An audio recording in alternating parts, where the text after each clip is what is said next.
Hermanos, Cristo viene. Y yo te pregunto una vez más, mi amigo, ¿es esa tu esperanza? Miembro de Iglesia Bíblica del Señor Jesucristo, ¿estás aguardando con expectativa el retorno de tu Señor? ¿Estás velando, estás orando, estás ocupado en buenas obras? Mis hermanos, Cristo viene. Por más que el mundo se burle de esa expresión, como dice Pedro en su segunda carta, el día llegará cuando los cielos se estremecerán y todos verán al Hijo del Hombre viniendo en las nubes con poder y gran gloria. Y así como se cumplieron al pie de la letra cientos de profecías que anunciaban la primera venida de Cristo, mis hermanos, así podemos tener completa certeza de que Él regresará por segunda vez para ser admirado entre todos los que han creído, como dice Pablo. Mis hermanos, esa es nuestra esperanza. Esa es nuestra esperanza, que algún día estaremos físicamente con nuestro Señor y Salvador para no separarnos de Él nunca más. Mis hermanos, nuestra esperanza no es ir al cielo y ver las puertas de perlas y caminar por la calle de oro. No, mis hermanos, nuestra esperanza es estar con Jesús, que en este momento está en el cielo. Hablando de los creyentes en Tesalónica, Pablo les dice que ellos se habían convertido de los ídolos a Dios. ¿Para qué? Para servir al Dios vivo y verdadero y esperar de los cielos a su Hijo. ¿Tú escuchaste eso? La verdadera conversión consiste en dos cosas. En la verdadera conversión, los ídolos del corazón son destronados para colocar a Dios en el trono de nuestras almas como el objeto máximo de nuestro deleite. Pero al mismo tiempo la conversión redirige, replantea por completo el objeto de nuestra esperanza. Nosotros nos convertimos para esperar de los cielos a su Hijo. Para eso nos convertimos. Para tener esa esperanza. Todos los seres humanos viven por una esperanza. Eso es lo que los motiva a levantarse por la mañana. Eso es lo que los lleva a hacer todo lo que hacen cada día. Bueno, mis hermanos, lo que Pablo está diciendo aquí es que uno de los resultados de la salvación es llevarnos a esperar en la segunda venida de Cristo por encima de cualquier esperanza terrenal. Sí, hay muchas cosas legítimas que nosotros podemos esperar en esta vida, pero ninguna de ellas puede competir con esa esperanza. El Señor descenderá del cielo y nosotros nos reuniremos con Él. Y yo te pregunto, mi hermano, ¿es esa tu esperanza? ¿O hay muchas cosas de este mundo que han comenzado a eclipsar tu anhelo por la segunda venida de Cristo? Mi hermano, ¿cuándo fue la última vez que tú te levantaste por la mañana y pensaste, podía ser hoy? Puede ser hoy. Hoy yo quiero que sea hoy. Oh, si ven, Señor Jesús, como dice Juan en el Apocalipsis. Porque, mi hermano, si no es así, tu vida espiritual está en peligro. Si tú no estás viviendo a la luz de la esperanza de la segunda venida, mi hermano, tu vida espiritual está en peligro.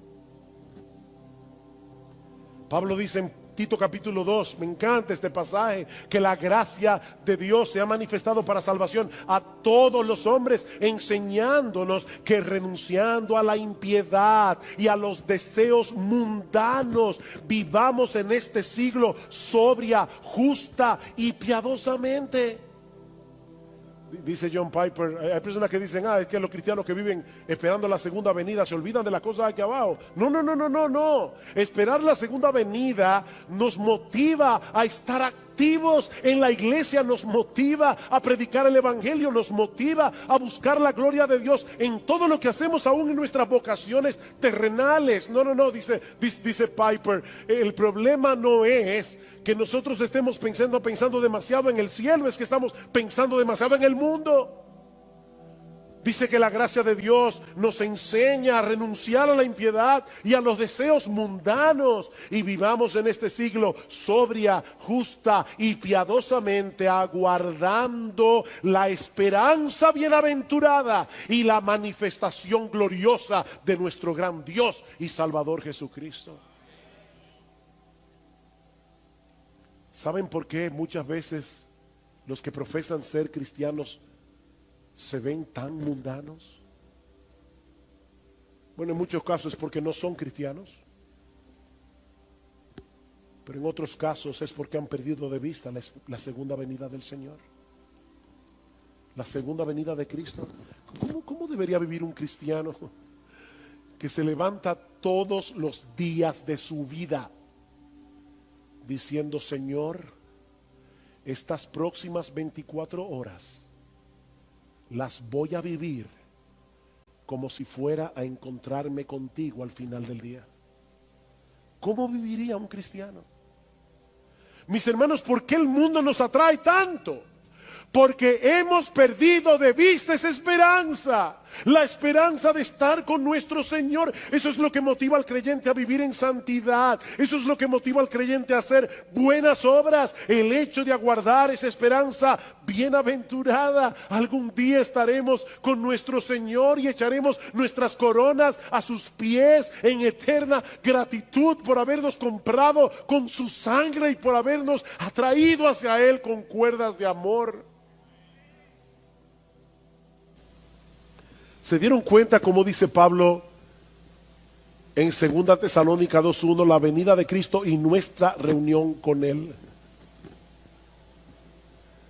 No es una película fantástica la que estamos... yo quisiera ver cómo los cielos se enrollan como un pergamino. Olvídate de eso. Esas son las cosas que acompañarán la segunda venida, pero eso no es importante.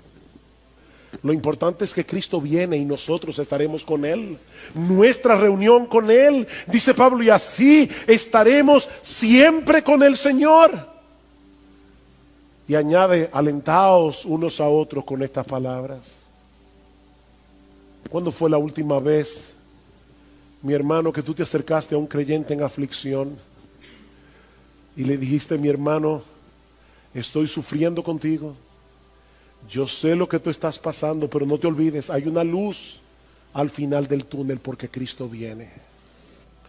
Los discípulos conocían muy bien el Antiguo Testamento y sabían que al hablar de su venida en las nubes del cielo, Jesús estaba colocando su gloria a la par con la gloria del Padre. Dice en Éxodo capítulo 19:9 que el Señor le dijo a Moisés en el monte Sinaí: he aquí, vendré a ti en una densa nube. En el Salmo 97 versículo 2 dice que las nubes lo rodean. Estas nubes, mis hermanos, no son naturales. Estas nubes son un despliegue de la gloria de Dios. Hay una presencia especial del Espíritu de Dios en medio de la iglesia. Estamos alabando al Señor y uno casi puede palpar que Cristo realmente está presente en medio de su pueblo. Él le ha prometido estar presente en medio de su pueblo y uno puede alabar al Señor, pero uno lo está contemplando con los ojos de la fe. ¿Ustedes se imaginan, mis hermanos, lo que será aquel día? Cuando nuestro Señor Jesucristo regrese y nosotros podamos verle cara a cara, cuando nosotros podamos ver su gloria, una gloria que ahora está oculta de nuestros ojos, una gloria que ahora solo podemos contemplar con los ojos de la fe. Pero algún día, mis hermanos, los cielos se abrirán con gran estruendo y nuestro Señor Jesucristo regresará del cielo con poder y gran gloria en las nubes del cielo. Y nosotros le veremos. Y nosotros le veremos. ¿Cómo no debería eso llenar nuestras mentes y corazones? Y en ese momento, su iglesia será reunida a su Señor para regresar junto a Él y quedar junto a Él por los siglos de los siglos. Y eso nos lleva a nuestro último y más controversial encabezado: la reunión del pueblo de Dios en su segunda venida. Versículo 27. Y entonces enviará a los ángeles y reunirá a sus escogidos de los cuatro vientos, desde el extremo de la tierra hasta el extremo del cielo. A través de toda la historia de la iglesia, y yo quiero recalcar eso, a través de toda la historia de la iglesia hasta el siglo XIX, los creyentes habían creído prácticamente en unanimidad que el Señor Jesucristo habría de regresar una sola vez a la tierra y que en ese momento la iglesia sería arrebatada para encontrarse con su Señor. Repito, esa había sido la creencia de la iglesia a través de toda su historia. Pero en el siglo XIX surgió una creencia nueva que luego vendría a ser muy popular debido a la proliferación de una Biblia anotada por un abogado y pastor llamado Ciro Ingerson Scofield, publicada en el año 1909, y que sostenía la postura de una venida de Cristo en dos partes. Una secreta antes del inicio de una tribulación que, según esta creencia, duraría 7 años, y una pública inmediatamente después de esa tribulación. En esa primera parte de la segunda venida, la parte secreta, la iglesia sería arrebatada para no pasar por la gran tribulación, mientras que en la segunda etapa de la segunda venida habría de ocurrir todo lo que hemos estudiado hoy en el discurso del Monte de los Olivos. Según esta posición teológica, conocida como rapto pretribulacional, los elegidos de los que se habla en el versículo 27 son los judíos que supuestamente se van a convertir durante ese periodo de tribulación. Esta creencia ha venido a ser tan popular que incluso ya se han filmado varias películas con este tema. Hollywood siempre trata de sacarle partido a las cosas sensacionalistas. Una de esas películas se filmó en el año 2015, titulada Dejados Atrás, protagonizada nada más y nada menos que por Nicolas Cage, un actor de Hollywood sumamente conocido. Ahora, de nuevo quiero volver a decir lo que decía al principio.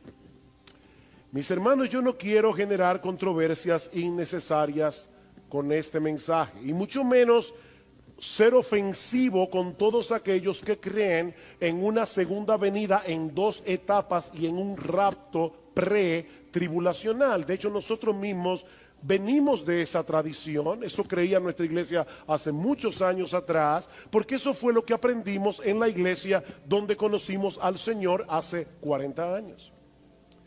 Sin embargo, creemos que la evidencia del Nuevo Testamento apunta hacia la segunda venida como un solo evento en el que la iglesia, formada por judíos y gentiles que han creído en Cristo, saldrán al encuentro de su Señor, mientras que los incrédulos recibirán juicio y condenación. Yo les decía al principio, por favor, sopesen los argumentos bíblicos sin prejuicios. Una doctrina no es falsa por ser novedosa, de la misma manera que una doctrina no es verdadera por ser antigua.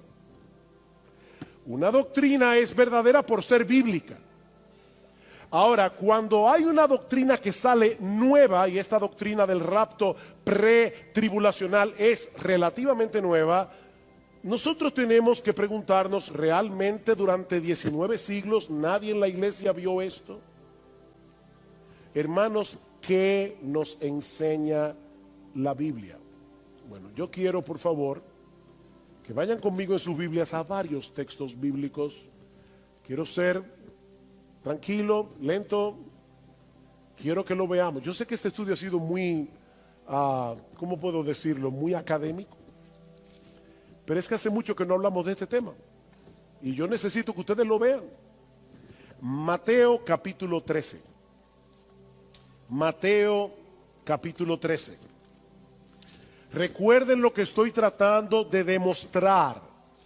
Estoy tratando de demostrar que Cristo viene una sola vez, por segunda vez. Y que es en esa segunda venida que la iglesia será arrebatada y los impíos serán destruidos. En Mateo, capítulo 13, el Señor está explicando a los discípulos la parábola de la cizaña y el trigo. Escuchen la interpretación de Jesús, versículo 37. Respondiendo él les dijo, porque los discípulos le dijeron, Señor, explícanos la parábola de la cizaña del campo. Respondiendo él dijo, el que siembra la buena semilla es el Hijo del Hombre.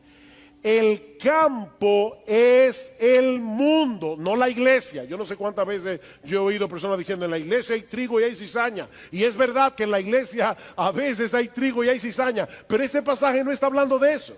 Este pasaje está hablando de que a pesar de que Cristo ya inauguró su reino cuando vino la primera vez, murió en una cruz, ascendió a los cielos y se sentó a la diestra del Padre, Él ya está reinando. Ese reino ya fue inaugurado, pero no ha sido aún consumado. Y es por eso que todavía en su reino hay cizaña. Dice, el campo es el mundo. La buena semilla son los hijos del reino. Las cizañas son los hijos del maligno. Y el enemigo que la sembró es el diablo. La siega es el fin del mundo. Y los segadores son los ángeles. Mateo 24, Marcos 13. Por tanto, así como la cizaña se recoge y se quema en el fuego, de la misma manera será en el fin del mundo. El Hijo del Hombre enviará a sus ángeles y recogerán de su reino a todos los que son piedra de tropiezo, a los que hacen iniquidad, y los echarán en el horno de fuego. Allí será el llanto y el crujir de dientes. Entonces los justos resplandecerán como el sol en el reino de su Padre.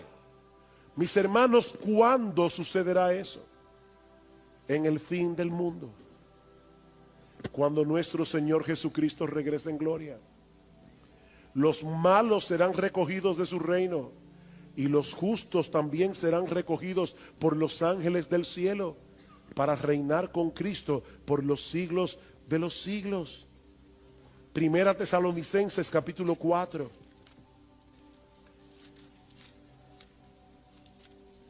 Primera Tesalonicenses capítulo 4.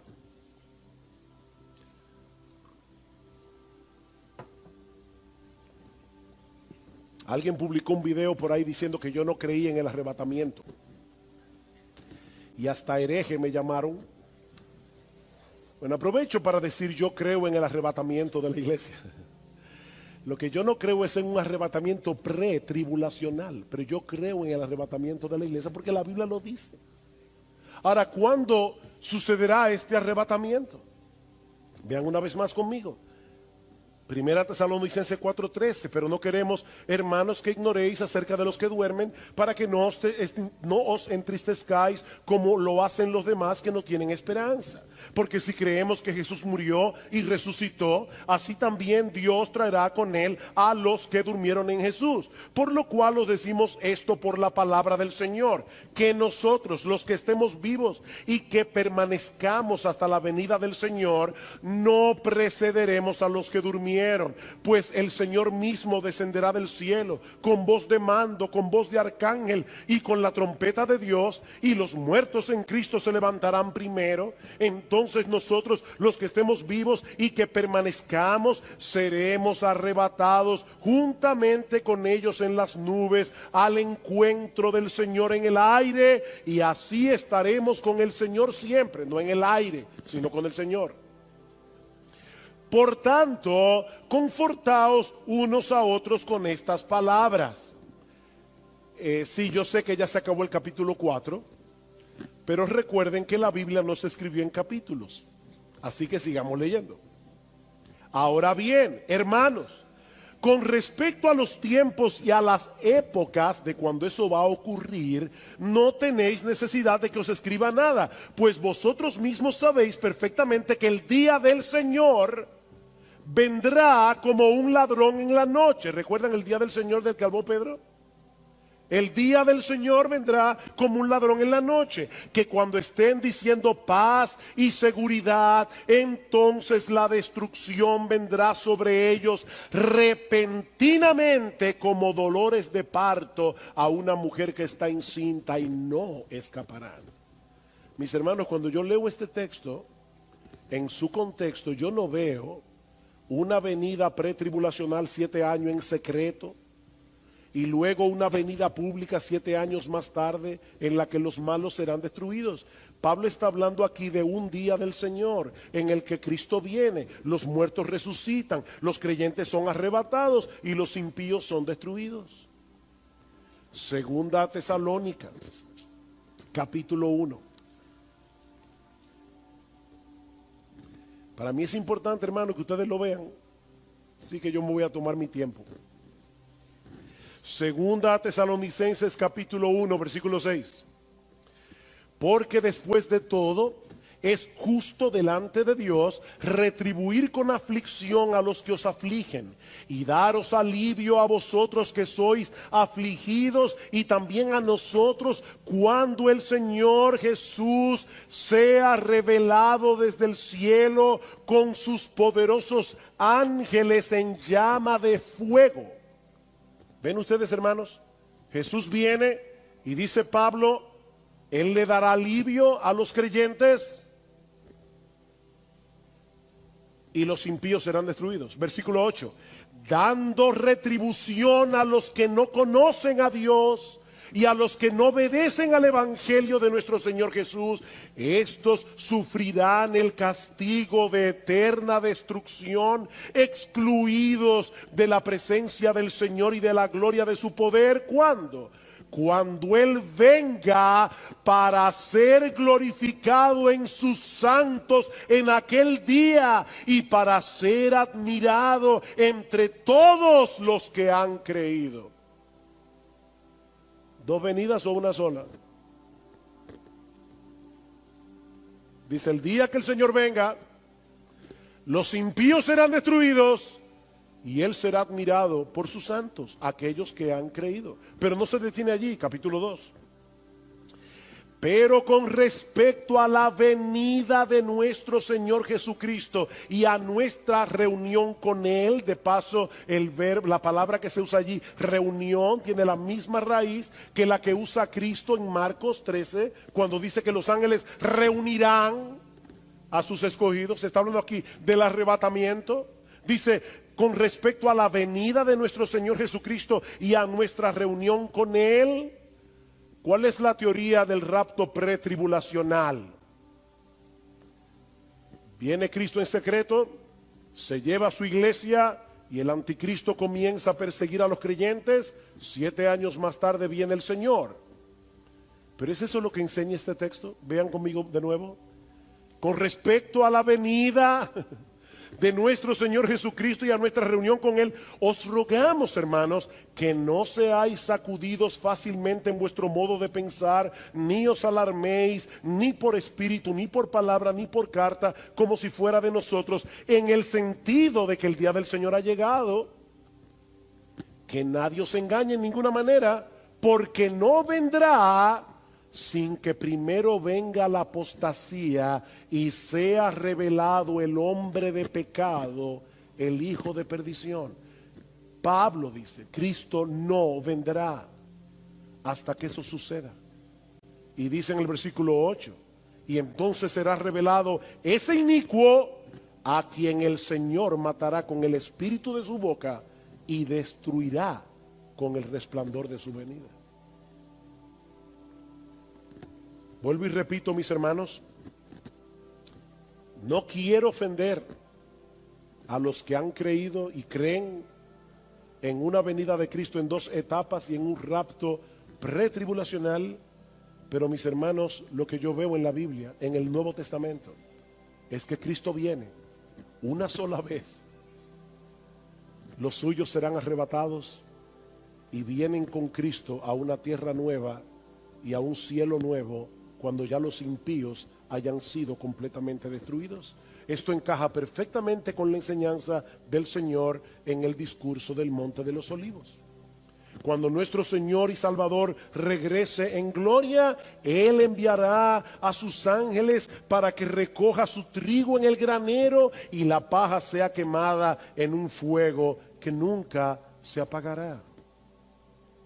Ahora, yo no quisiera, mis hermanos, que la parte controversial de este mensaje desvíe nuestra atención del hecho de que estamos a la espera del regreso de nuestro bendito Señor y Salvador. Si Cristo resucitó, nosotros resucitaremos también. Hermanos, ¿cuál es el gran capítulo del Nuevo Testamento con respecto a la doctrina de la resurrección? Bueno, yo espero que todos ustedes hayan pensado en 1 Corintios 15. Este es el gran capítulo del Nuevo Testamento. Pablo presenta allí una serie de pruebas de que Jesús resucitó, incluyendo el hecho de que se le apareció al mismo Pablo cuando iba camino a Damasco para seguir persiguiendo a cristianos. El Cristo resucitado transformó al perseguidor Pablo en el apóstol Pablo. Cristo resucitó. Ahora, el gran argumento de Pablo en este capítulo, 1 Corintios 15, es que la resurrección de Cristo garantiza la nuestra. Y Pablo dice básicamente, si Cristo no resucitó, el evangelio es una tontería. Si Cristo no resucitó, el evangelio es inútil. Si Cristo no resucitó, el evangelio no es más que un cuento extravagante, como dijo alguien una vez. Mas ahora Cristo ha resucitado de los muertos, primicias de los que durmieron es hecho. ¿Cómo así?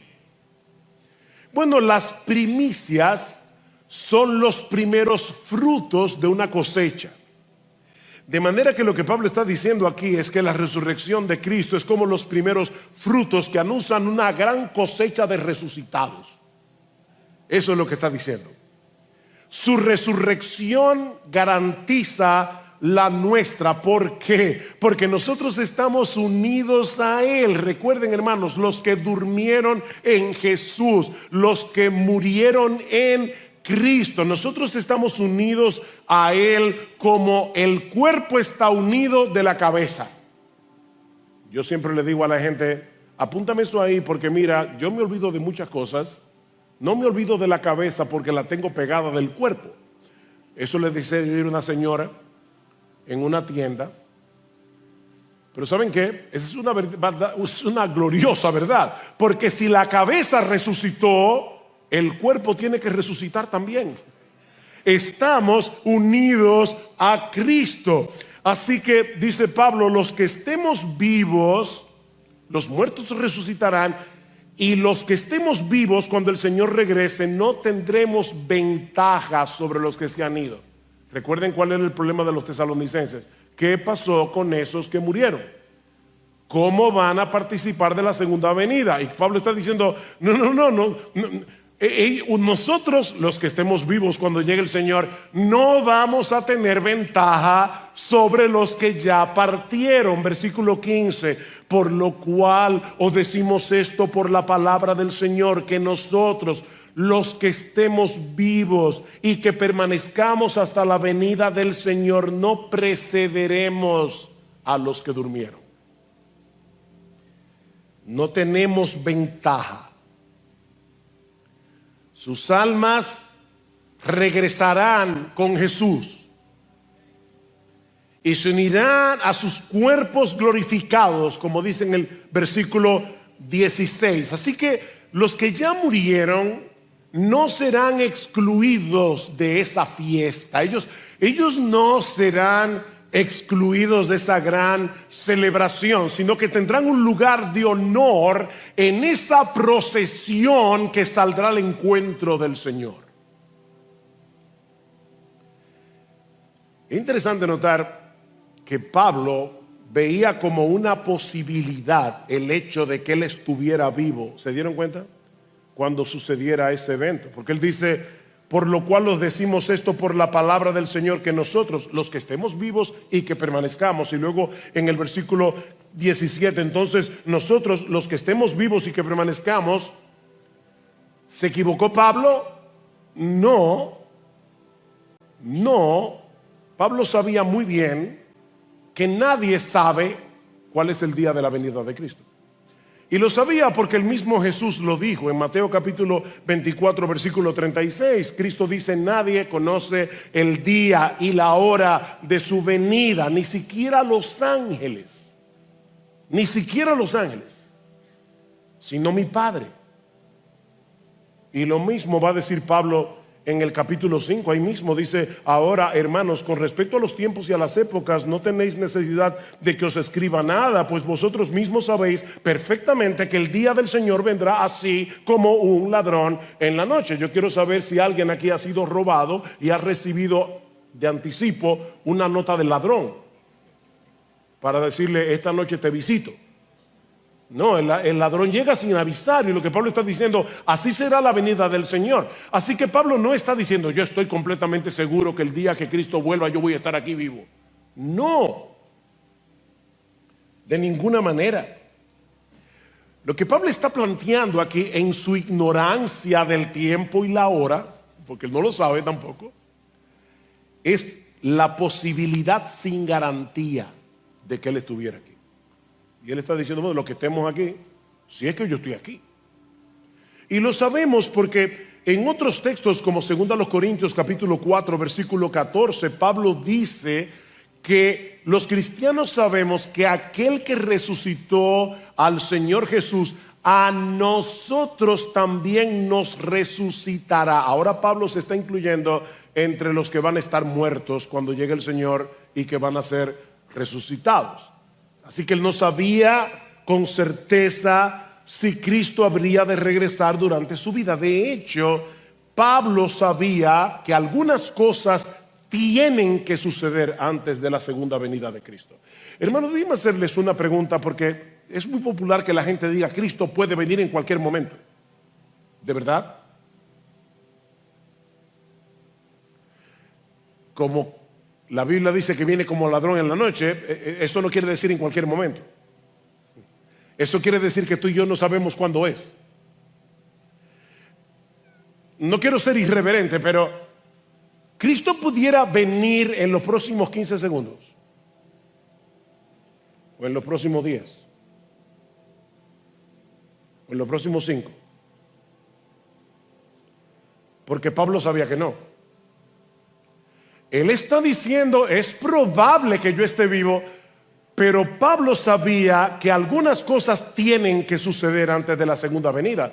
Desde la perspectiva de Pablo, él sabía que el templo de Jerusalén tenía que ser destruido, porque Cristo lo profetizó en el año 70. Así que Pablo sabía que Cristo no podía llegar en cualquier momento hasta que el templo no estuviera destruido y la ciudad de Jerusalén.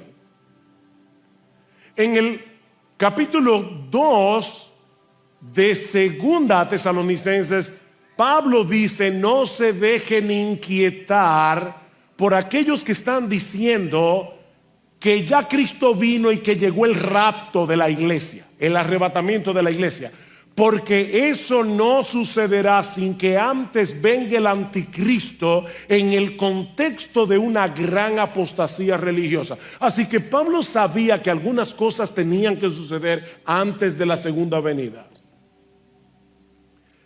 Pero los cristianos de todas las generaciones, Debemos vivir con esa expectativa. Mis hermanos, el Señor pudiera regresar durante nuestra vida. ¿Tú crees eso? Eso pudiera suceder. Esa es la esperanza bienaventurada del cristiano, como dice Pablo en Tito 2:14. Debemos vivir a la espera de nuestro Señor.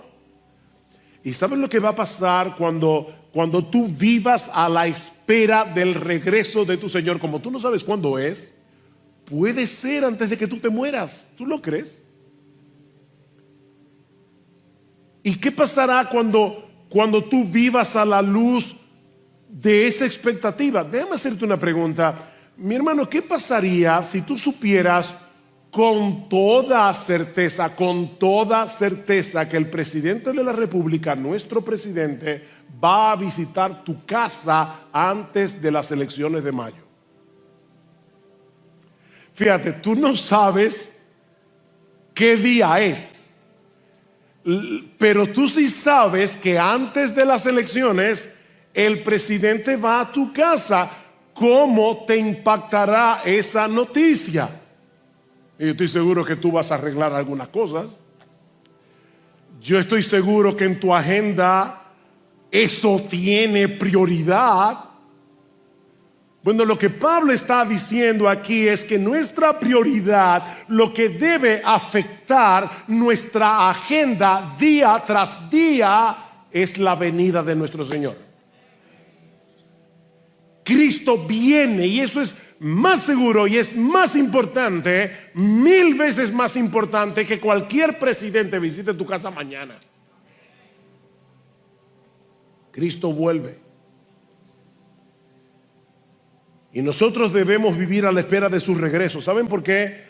Porque la espera del regreso de Cristo produce santidad en el creyente. Dice Primera de Juan capítulo 3 que nosotros sabemos que cuando Él se manifieste seremos semejantes a Él, porque le veremos tal como Él es. Y todo aquel que tiene esta esperanza en Él se purifica a sí mismo, así como Él es puro. Eso pudiera suceder durante nuestra vida aquí en la tierra. Ahora, sea que estemos vivos o que estemos muertos, ningún cristiano será excluido de esa fiesta, de esa celebración. Lo que nos lleva a la tercera enseñanza de nuestro pasaje. Y es que en la segunda venida de Cristo, todos los cristianos de todas las épocas, saldremos a encontrarnos con Él para estar para siempre con Él. ¿Qué dice el versículo 16? Pues el Señor mismo descenderá del cielo con voz de mando, literalmente con un grito de mando, con voz de arcángel y con la trompeta de Dios, y los muertos en Cristo se levantarán primero. Entonces nosotros, los que estemos vivos y que permanezcamos, seremos arrebatados juntamente con ellos en las nubes al encuentro del Señor en el aire, y así estaremos con el Señor siempre. Gloria al Señor. Solo leer ese texto ya basta para decir, wow, sí, ven Señor Jesús. Ahora, ¿notaron, hermanos, que Pablo no está hablando aquí de un evento silencioso? Que Pablo no está hablando aquí de un regreso secreto del Señor, a escondidas. No, su regreso en gloria será bien ruidoso. Eso es lo que Pablo está diciendo aquí. Su regreso en gloria será muy ruidoso. Es como cuando Dios descendió en el Sinaí, ¿recuerdan? Para darle la ley al pueblo y para hacer un pacto con el pueblo de Israel. Dice en Éxodo 19 que vinieron truenos y relámpagos y una espesa nube sobre el monte que se estremecía y humeaba mientras se escuchaba un sonido de bocina, trompeta, que iba aumentando en extremo, Y luego dice Moisés en Éxodo 19, que cuando Dios habló con voz tronante. ¿Ven cómo se parece a lo que dice Pablo aquí? Pues el Señor mismo descenderá del cielo con voz o con un grito de mando. Pablo no dice de quién es esa voz. Simplemente dice con voz de mando. Pero el contexto da a entender que se trata de la voz del mismo Cristo. No solo anunciando que la hora final ha llegado, sino también llamando a los suyos a salir de sus tumbas. Esa voz que resucitó a Lázaro, ¿recuerdan? Retumbará otra vez desde el cielo. Lázaro, ven fuera. Y Lázaro, estando muerto, oyó su voz y salió de la tumba. Bueno, ¿sabes qué? Yo no voy a comenzar a nombrar los nombres de los miembros de esta iglesia porque va a ser un problema. Pero Cristo con voz de mando, si tú estás muerto, tú vas a escuchar su voz diciendo: sal, sal. No os maravilléis de esto, dice el Señor en Juan 5:28, porque vendrá hora cuando todos los que están en los sepulcros oirán su voz. Cristo vuelve con voz de mando. Pero Pablo dice también que será con voz de arcángel. La palabra arcángel, de arqui, ángel, el ángel principal, el ángel de rango superior dentro de la jerarquía celestial. En la Biblia se mencionan por lo menos explícitamente al arcángel Miguel, al arcángel Gabriel. Pero Pablo no especifica de quién se trata. Lo que sí sabemos por el mismo Jesús es que su regreso en gloria será en compañía de ángeles. Dice en Mateo 24:31 que él enviará a sus ángeles con gran voz de trompeta. Aquí está el tercer elemento que Pablo menciona en el texto. Y juntará a sus escogidos de los cuatro vientos, desde un extremo del cielo hasta el otro. ¿Cuál es el tercer elemento que Pablo menciona? Voz de trompeta. Y en varios textos del Antiguo Testamento se dice que las trompetas anuncian la llegada del día del Señor, cuando Dios interviene para reunir a su pueblo y para salvarlos de sus enemigos. Pablo va a mencionar de nuevo este sonido de trompeta en 1 Corintios capítulo 15, en el contexto de la resurrección de los muertos y de la transformación de aquellos que estén vivos en la venida del Señor. He aquí os digo un misterio: no todos dormiremos, pero todos seremos transformados en un momento, en un abrir y cerrar de ojos, a la final trompeta, porque se tocará la trompeta y los muertos serán resucitados incorruptibles y nosotros seremos transformados. En lo que tú pestañeas es la idea.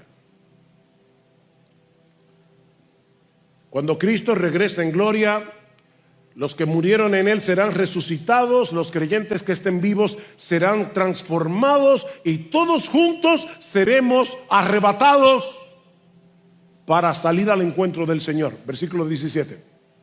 Entonces nosotros, los que estemos vivos y que permanezcamos, seremos arrebatados juntamente con ellos en las nubes al encuentro del Señor en el aire, y así estaremos con el Señor siempre.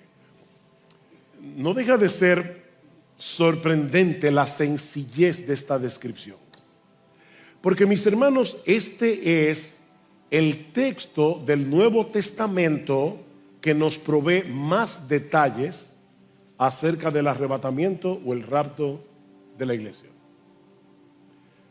O sea, Todo lo que nosotros necesitamos saber acerca de este evento está ahí. Qué sencillez. Cristo dice en Mateo 24:40 que cuando Él regrese, algunos serán tomados y otros serán dejados. Pero es en este pasaje de Primera Tesalonicenses donde se describe cómo va a ser ese proceso. Pero no es una descripción súper detallada. ¿Saben por qué? Porque a diferencia de lo que sucede hoy, en medio de lo que yo llamaba el domingo pasado, una histeria escatológica que hay en algunas iglesias, una histeria con respecto al tema de los últimos días, muy diferente a lo que sucede hoy en algunos contextos, mis hermanos, el énfasis de este pasaje no está en el arrebatamiento. Ese no es el tema. El tema de este pasaje es nuestra reunión con Cristo y con los suyos en su venida. Ese es el énfasis. Mis hermanos, la profecía bíblica no tiene el propósito de satisfacer nuestra curiosidad por el futuro. La profecía bíblica no tiene el propósito de que tú leas la Biblia como si la Biblia fuera el periódico de hoy o de ayer o de mañana escrito hace 1000 años. El propósito de la profecía bíblica es alimentar nuestra esperanza. Y es animarnos a ser santos. Y aquí tenemos suficiente información como para tener una idea de cómo será ese encuentro con nuestro Señor en su venida. Este pasaje no responde todas nuestras preguntas acerca de los detalles de este evento, pero nos asegura sin lugar a dudas que Cristo volverá y que nosotros nos reuniremos con Él. La segunda venida de Cristo ocupa un lugar preponderante en las Escrituras. 23 de los 27 libros del Nuevo Testamento mencionan la segunda venida de Cristo. Uno de cada 30 versículos del Nuevo Testamento o habla directamente de la segunda venida o de algún evento relacionado con la segunda venida. Hermanos, es obvio que el Espíritu Santo quiso darle mucha importancia al tema de la segunda venida. ¿Sabes por qué? Porque tú y yo debemos vivir a la espera de ese evento, sea que estemos vivos, sea que estemos muertos. Cuando eso ocurra, nos reuniremos con Él.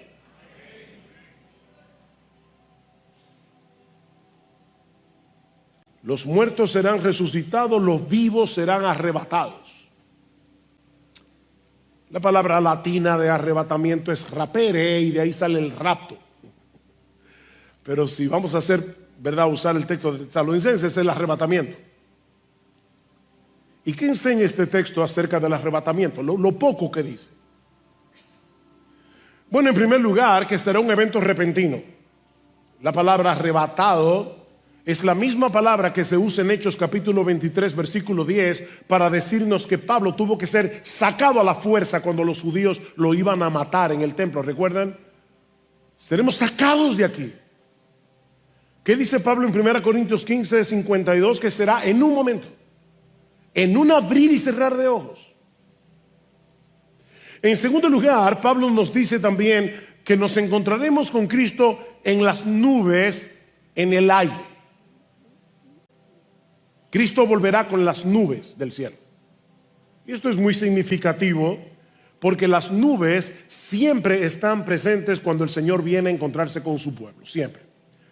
En el monte Sinaí dice: aconteció que al tercer día, cuando llegó la mañana, hubo truenos y relámpagos y una densa nube sobre el monte. Daniel capítulo 7, este texto es muy importante. Seguí mirando en las visiones nocturnas y he aquí con las nubes del cielo venía uno como un hijo de hombre, que se dirigió al anciano de días y fue presentado ante él y le fue dado dominio, gloria y reino. Cristo viene en las nubes. Mateo 24, entonces aparecerá la señal del Hijo del Hombre en el cielo, y entonces lamentarán todas las tribus de la tierra y verán al Hijo del Hombre viniendo sobre las nubes del cielo con poder y gran gloria. Este no es un evento secreto. Dice en Apocalipsis 1:7, todo ojo le verá.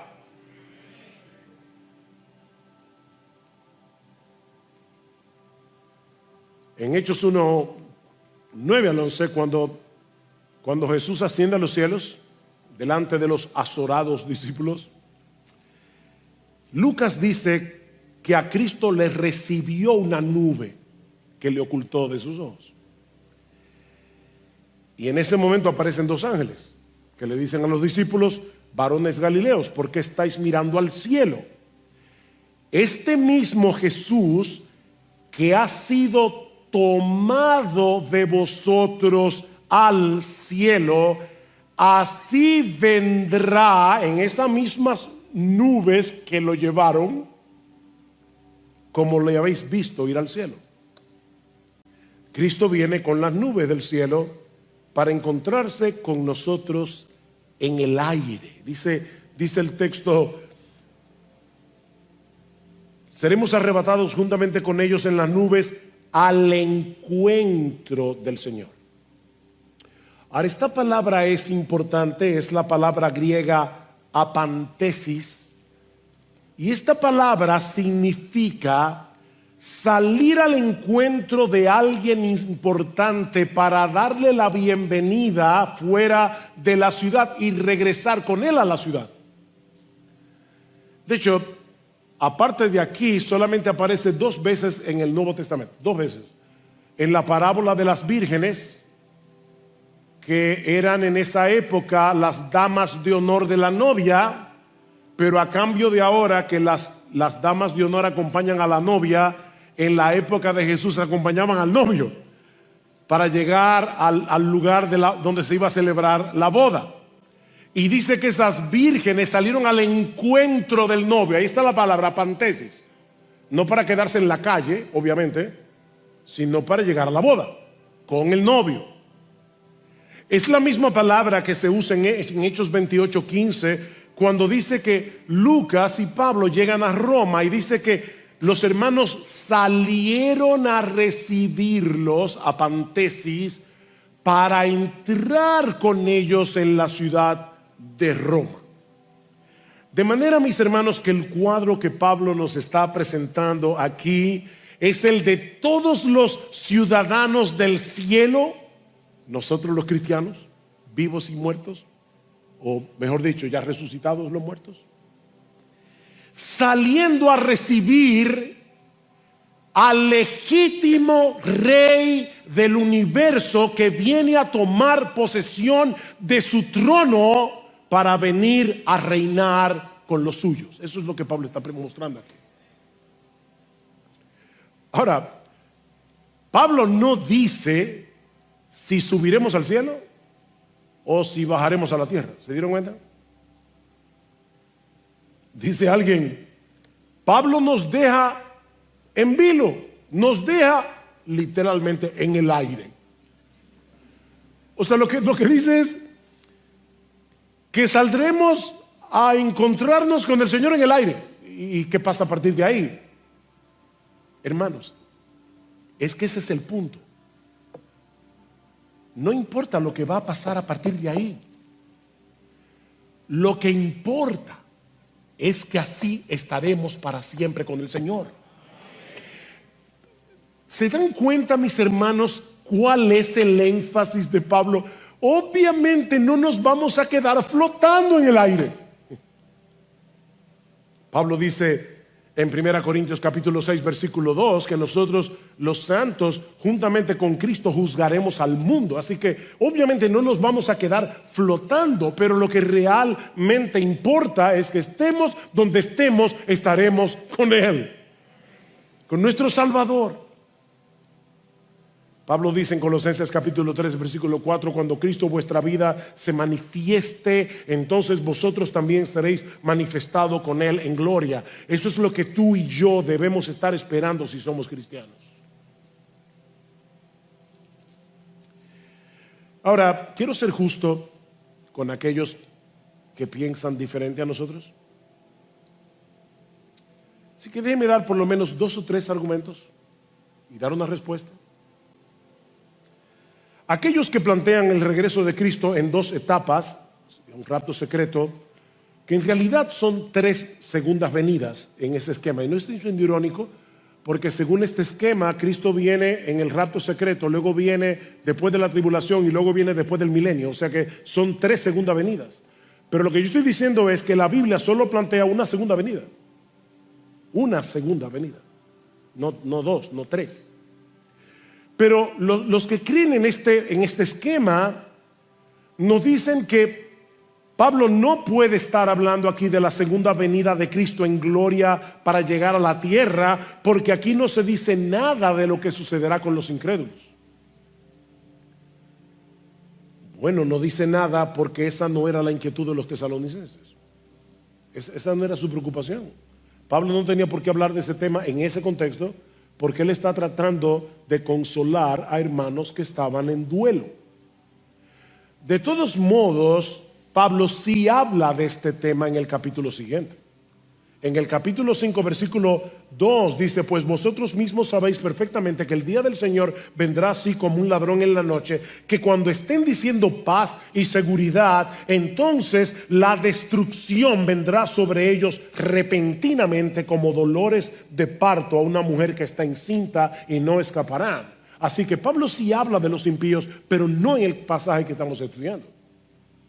Luego lo va a mencionar otra vez en la segunda carta, en el capítulo 1, y es importante que ustedes lean conmigo este texto, segundo a los Tesalonicenses, capítulo 1, versículo 6, porque después de todo es justo delante de Dios retribuir con aflicción a los que os afligen y daros alivio a vosotros que sois afligidos, y también a nosotros cuando el Señor Jesús sea revelado desde el cielo con sus poderosos ángeles en llama de fuego, dando retribución a los que no conocen a Dios y a los que no obedecen al evangelio de nuestro Señor Jesucristo. Estos sufrirán el castigo de eterna destrucción, excluidos de la presencia del Señor y de la gloria de su poder, cuando Él venga para ser glorificado en sus santos en aquel día y para ser admirado entre todos los que han creído. Ven, hermanos, es una sola segunda venida que va a traer bendición a los cristianos, perdición a los incrédulos. De paso, mi amigo, si tú no eres creyente, si tú no has creído en Cristo, la segunda venida del Señor no es una bendición para ti. Ven a Cristo hoy cuando todavía tienes tiempo de arrepentirte. Ven a Cristo hoy cuando todavía tienes tiempo de arreglar tus cuentas con Él. Por otra parte, los que creen en un rapto secreto afirman que la voz de mando, la voz de arcángel y la trompeta de Dios solo la oirán los cristianos. Recuerden, es un rapto secreto. Cristo viene con voz de mando, con voz de arcángel, con trompeta de Dios, pero solo la escuchan los cristianos. El problema que yo tengo con esto es lo siguiente. Vamos a suponer por un momento que es así. Mis hermanos, la gente se va a dar cuenta que de repente desaparecieron millones de gente del mundo. Y ya el rapto no será secreto. Pero no solo eso, hay otro problema aquí. El sonido de la trompeta. La Biblia dice que en Primera Tesalonicenses, que está hablando obviamente del rapto o del arrebatamiento, que Cristo viene con voz de mando, con voz de arcángel y con trompeta de Dios. Bueno, los que creen en el esquema de 2 segundas venidas dicen, bueno, Cristo viene con trompeta en el rapto secreto y luego viene con trompeta otra vez, porque así lo dice la Escritura, cuando venga a juzgar al mundo. hay un problema con esto. Y es que en 1 Corintios capítulo 15 versículo 52, Pablo dice que en el momento en que los creyentes serán arrebatados, se tocará la final trompeta, no la penúltima. Es la final trompeta. Es la trompeta que anuncia el final. ¿Ven el punto? Porque se tocará la trompeta y los muertos en Cristo serán resucitados incorruptibles y nosotros seremos transformados. Es a la final trompeta. Obviamente hay otros argumentos y contraargumentos acerca de este tema. Pero como les decía al principio, el propósito de Pablo en este pasaje y el mío también en esta mañana era animar a estos hermanos y enseñarles cómo animarse mutuamente, sobre todo en tiempos de duelo y de dolor. Versículo 18, por tanto, confortaos unos a otros con estas palabras. Maranata, Cristo viene. Hay tantas cosas que la gente le dicen a la gente que quieren consolar. No te preocupes que esto pasará. ¿Y cómo tú sabes eso? Pablo dice, confortaos unos a otros con estas palabras. ¿Con cuáles palabras? Cuando él dijo anteriormente, os digo esto en palabras del Señor. Así que lo que está diciendo es, no uses tus opiniones para consolar a otro. Usa la palabra. Anímense con la palabra de Dios y sobre todo con esta promesa. Esta palabra es nuestra fuente de consuelo en medio del dolor. Y esta palabra nos asegura que nos reuniremos con Cristo y con todos nuestros hermanos cuando Él regrese en gloria.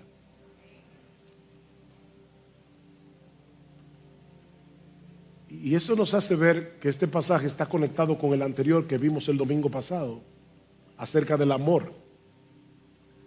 ¿Por qué?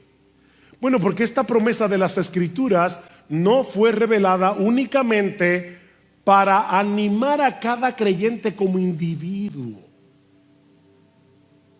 sino como miembro de una iglesia, como parte de una familia.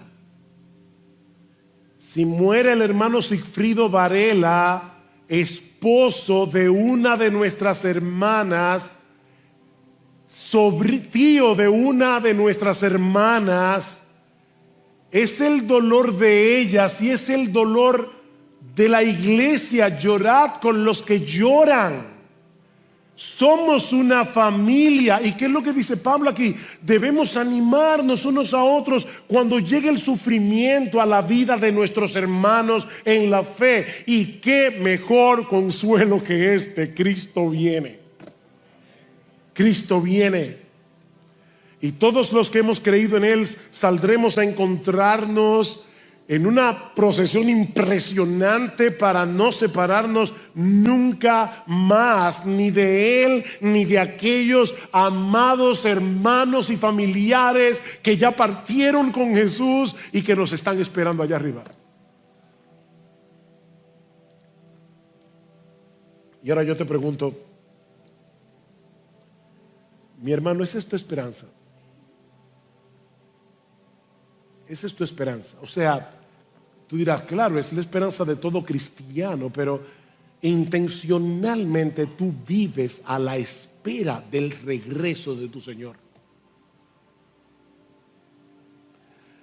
Recuerda que esa esperanza purifica al cristiano. El que tiene esta esperanza en Él se purifica a sí mismo. Esta esperanza nos provee un consuelo real y verdadero en medio del dolor, en medio de la aflicción. Querido hermano, es tu anhelo y oración. Sí, ven Señor Jesús. ¿Es este tema algo cotidiano en tus conversaciones con otros hermanos?